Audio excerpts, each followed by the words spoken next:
ამაზე ქალების გაძლიერება პოლიტიკურ პროცესებში მონაწილეობისათვის გენდერული თანასწორობის ქსელმა ხულოში დისკუსია გამართა. ორგანიზაციამ ხულოში დააფუძნა კლუბი დემოკრატიისა და თანასწორობისთვის, რომლის საქმიანობა მიმართული იქნება რეგიონში ქალთა პოლიტიკურ გაძლიერებაზე. შეგახსენებთ, რომ ხულოს საკრებულოს 28 დეპუტატიდან ქალი ერთია გამგეობასა და საკრებულოში საპასუხისმგებლო თანამდებობები ძირითადად მამაკაცებს უჭირავთ. გამგებლის 25 წარმომადგენლიდან კი ქალი 2-ია.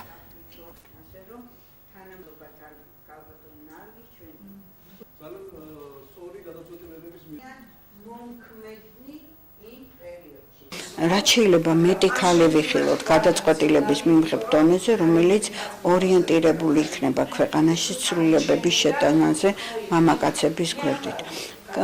დღეს ხულოში ამოვედით, რომ ვილაპარაკოთ ქალთა პოლიტიკურ გაწინააღმდეგობაზე, ვილაპარაკოთ იმაზე, რომ შევქმნათ კლუბი დემოკრატიისა და თანასწორობისათვის. ქალი უნდა იყოს პოლიტიკაში, ქალის საქმე არის პოლიტიკა და არა ის გავრცელებული აზრი, რომ ქალი მხოლოდ უნდა იყოს ქვეყანაში. მისაღებია, მისასალმებელია დღევანდელი შეკრება და მე ვფიქრობ, რომ ჩვენს რაიონში ძალიან ბევრი განათლებული, ჩამოყალიბებული ისეთი ქალბატონია, რომელიც შეძლებს თავის სიტყვა თქვას პოლიტიკაში. ჩვენ ამაზე გარკვეული ნაბიჯების გადავდგით მუნიციპალიტეტის